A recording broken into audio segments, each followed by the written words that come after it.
Welcome to A Soldier's Story. I'm Mark Ahrens. 3 years ago, I, along with my videographer David Hom, interviewed 6 soldiers from different conflicts the U.S. has been a part of, as part of an Amherst High School Veterans Recognition Program. We felt it was important to hear their stories, and if your grandfather or any relative served, please sit with them and listen to their story. Mr. Seitz, who is part of Dr. Shatkin's tribute, was one of our heroes from World War II. His story was one that he, like other vets, had not talked about. You will see during the interview that it is like he is back in time.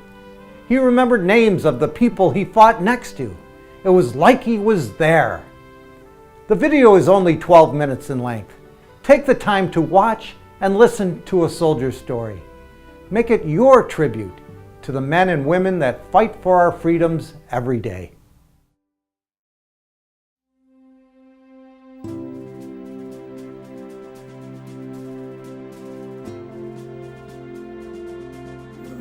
You know, it was World War II, and all my friends were going in, being drafted, all enlisted. So my brother was already in, and I went down to my draft board and told me, when do you think you'd be drafting me? And I said, well, your brother just got in, so we'll wait a while. And I said, no, I want to go now. While I was walking on the college campus, I saw a guy in uniform. It was kind of like, this is, you know, I never thought about that route before. And a bunch of my friends were going to talk to an Army recruiter, so I went with them. And a steak dinner at Applebee's, and about 72 hours later, I was going through all the physical process and the paperwork to enlist. I saw what had happened on 9/11 in DC in a very visible way, and what happened on that day, and I was compelled to join the reserves. So I worked out a program that I enlisted in the reserves. So the summer after my freshman year, went down to Parris Island, South Carolina, and joined the Marines. When I was 10 years old, my dad brought me out to the Air Force Reserve Base at Niagara Falls. He was a reservist there, and the Thunderbirds were doing an open house, and I remember going out with him, so I was able to go on the flight line and meet the Thunderbirds, and that put the bug in my head right there. So military service has been something that's been part of our family since World War I with my grandfather. Well, I come from a family of career military people, so they were very happy and proud that I joined. My dad was a career Navy enlisted flight engineer. He's a World War II vet, decorated vet, wounded vet. Wow. And all his brothers and brothers-in-law served in World War II. So, and we can trace family back to the Revolutionary War and fought for this country. So it's a long line of veterans. My father was a World War II veteran in a destroyer, and so following in father's footsteps. He had been in the Army in World War II. My uncle had been in the Marine Corps in Korea, and they both said they'd kill me if I joined either one of them. I remember when I left for boot camp, and when I left, that was July 13th, 1970. My mom was in the door crying. Really? My dad was driving me down. It was a little touch and go, yeah, especially mother, but both of them supported me. I think it's a hard thing to describe the emotions that they had. I think they were incredibly proud, but at the same time they were fearful, especially given the time in which I enlisted. It was a pretty volatile time with the potential of tours overseas. Yeah, they were proud. My dad was definitely proud. He was at the Air Force Base, or the Reserve Base at Niagara Falls, because I enlisted as a reservist. September of '77, September 11th of '77 actually, I started at Great Lakes, Illinois boot camp and did the tour of duty there for 6 weeks. Of course, the weather was starting to get cold, but being northeastern, it didn't bother us at all. Had a good time. If you kept your mind about yourself and realized that they were trying to make a group that was of the same mindset, because there's all kind of people, of course, that come into the service. But everybody turned out to be sailors. Didn't matter whether your hair was here or here.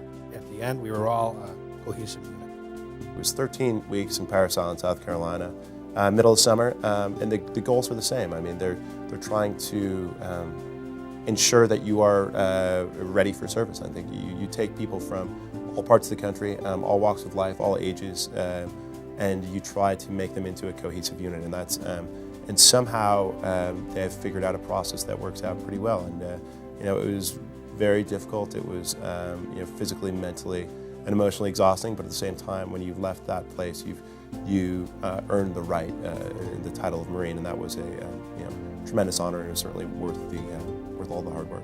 We get on the bus. The guy who gets us on the bus is talking to us nice and everything else. As soon as we hit the main gate, this guy turns into a werewolf, and he's screaming and yelling and everything else. And I remember going past a platoon of guys marching, or a company of guys marching, and the guy in the back ranks looks up at the bus and says, "You'll be sorry."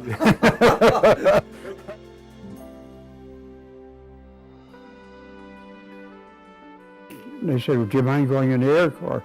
I said, "No, gee, that's great. I'd rather be there than packing a pack, being in the infantry or something." I was in the Air Transport Command. I was in as a aero engineer or crew chief, or whatever you want to call me. Ferrying bombers over the Atlantic, that wasn't too bad. I mean, it was a big wide ocean, but it wasn't too bad. I adjusted to that pretty easily. But then when we got stationed over in India, and then we were flying the Himalayas, we call it the hump.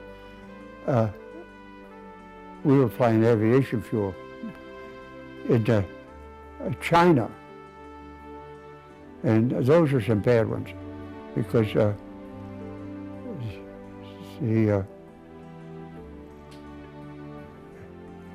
well, we did lose planes. I was an aviation electrician's mate. I'm a pilot with the 328th Airlift Squadron. So I was in Iraq from March till October 2005. The last 10 years, you know, from 2001 to 2011, much of it was active duty. I spent a lot of years on active duty. My last assignment was Chief of Maritime Border Security for the Coast Guard. Korea was actually the first assignment out of training that I went to. It's a year-long tour. I was stationed at Camp Humphreys. I commanded the 2nd Brigade, 98th Division in the Army Reserve over on North Forest, and retired in 2002, and was recalled to active duty in 2006 and sent to Vietnam as a senior staff officer in Combined Security Transition Command, Afghanistan Police Reform Division. I was the operations officer. And I was a petty officer in the Navy. I was dispersing clerk. Took care of the ship's payroll, paid all the bills.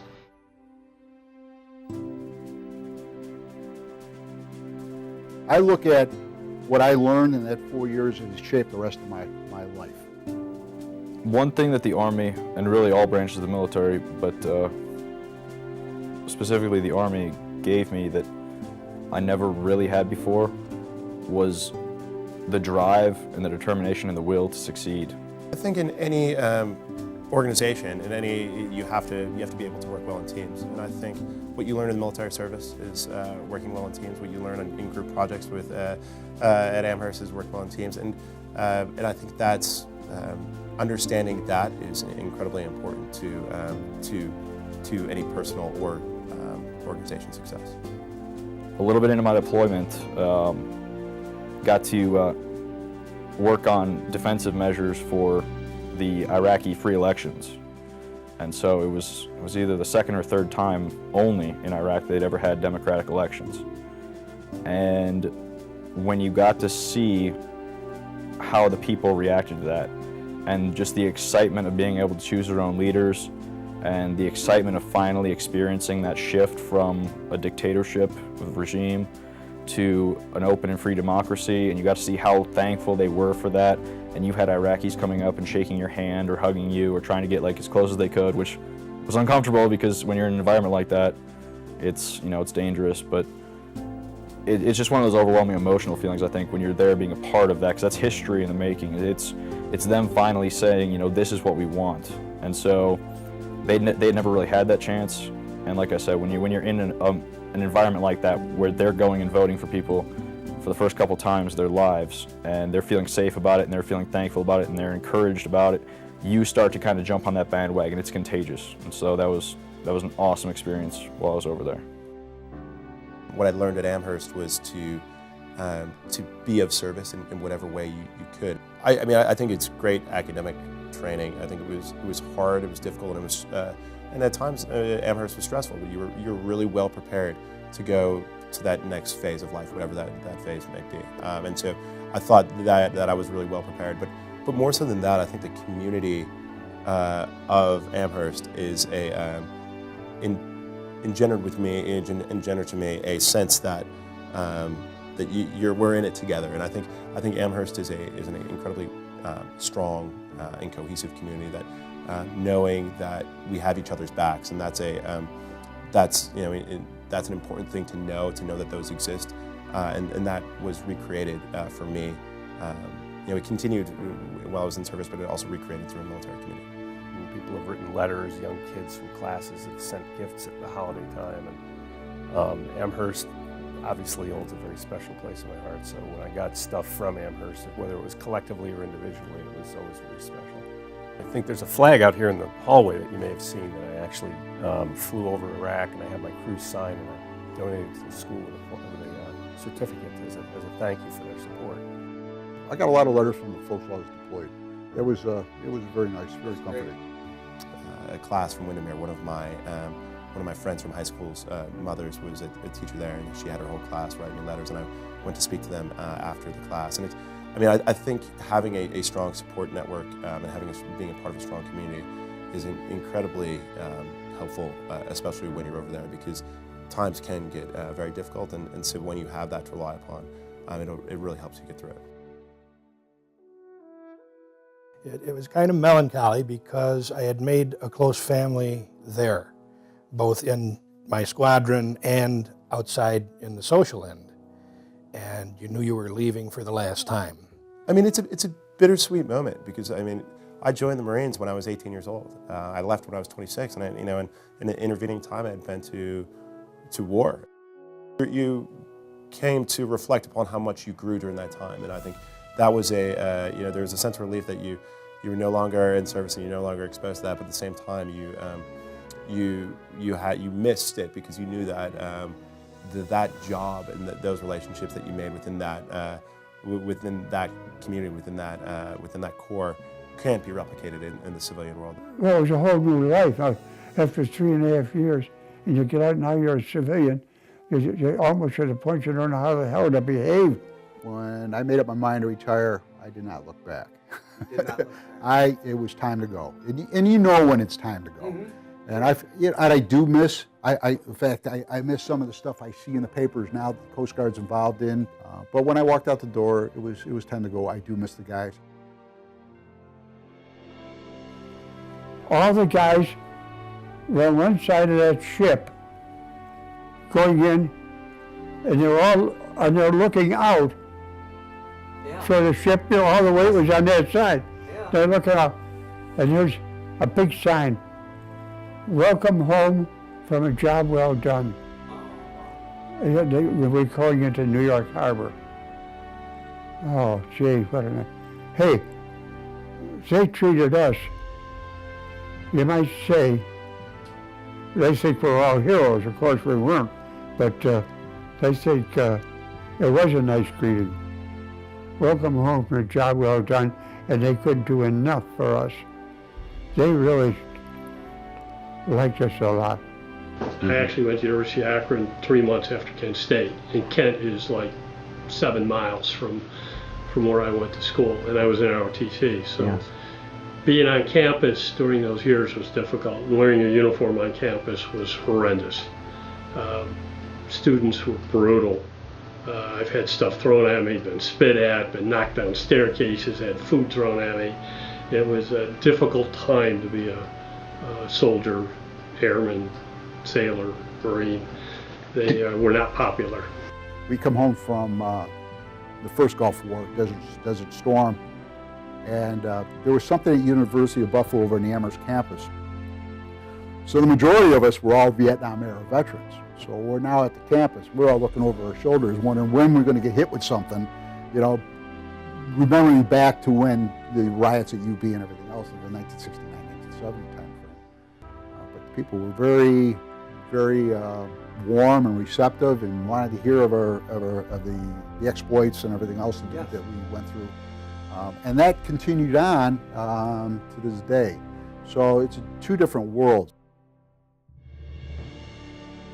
We were all responsible for each other's safety and security because you knew that you were relying upon one another, and that's and that's what they teach you throughout the Marine Corps, to understand that is part of what being a Marine is. And so it was a very very special relationship, and those friends that I made over there are friends that I keep in touch with now, and because we share that very